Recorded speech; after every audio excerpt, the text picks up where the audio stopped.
पुण्यामध्ये तब्बल 28,66,100 रुपयांचा बनावट नोटा ज्या आहेत त्या जप्त झालेल्या आहेत।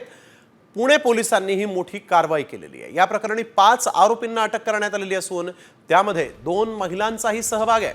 आरोपींकडून एक प्रिंटर मशीन तसंच 500 आणि 200 रुपयांच्या नोटांचे प्रिंटेड गठ्ठे जप्त करण्यात आलेले आहेत, तर 2,04,000 रुपयांच्या खऱ्या नोटाही इथं जप्त करण्यात आलेल्या आहेत।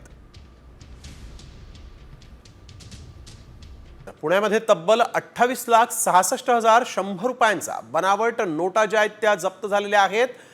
पुणे पोलिसांनी ही मोठी कारवाई केलेली आहे। या प्रकरणी 5 आरोपींना अटक करण्यात आलेली असून त्यामध्ये 2 महिलांचाही सहभाग आहे।